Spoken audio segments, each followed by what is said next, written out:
Hello, welcome to this week's Web Wednesday.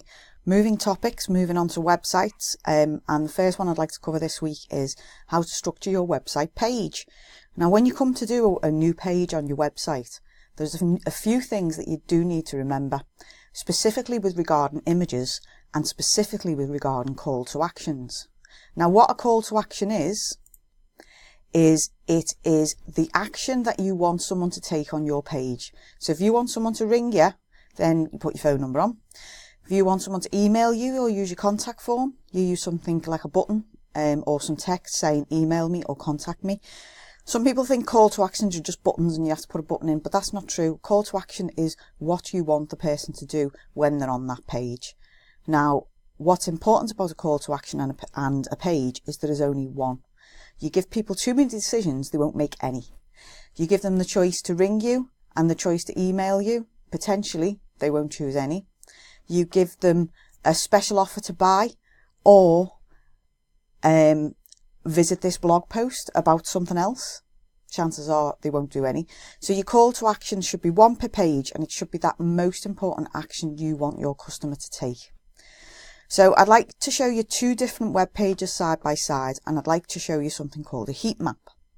Now, a heat map is what the tech gurus use to see where people are looking and where their eyes are drawn to. And they do various tests using sort of eye cameras and stuff like that. And it's a form of market research. So this is a heat map.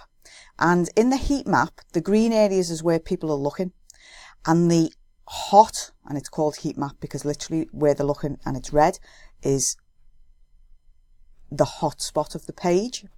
So if I show you this, and I just want you to look for a minute at what you think the call to action should be on this page. So it's quite a busy page. We've got a phone number, we've got a login, we've got a sign up, we've got a phone number here, we've got 24 hours, we're telling them an awful lot of information, and then we've got this red blob that says no fees.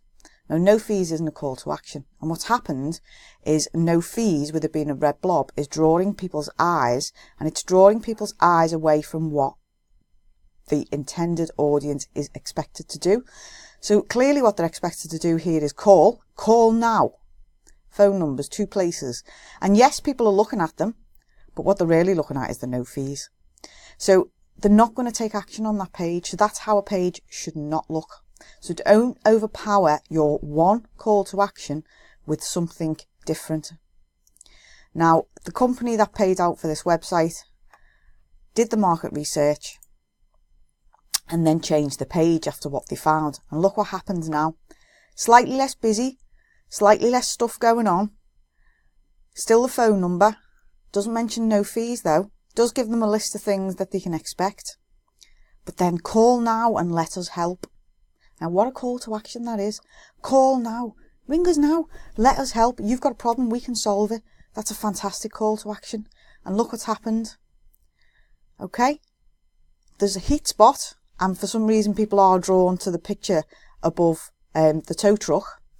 But they're also drawn to the phone number. So the 2 heat spots are 1 and 2. So where people's eyes are drawn is looking at the problem, but they're drawn to the phone number, and that's a lot better than drawing them to the no fees bit. So the more likely, because you're not giving them too many things to do, is they're going to call now and let you help.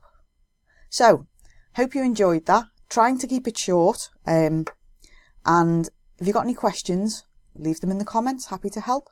Thank you. Toodle pip.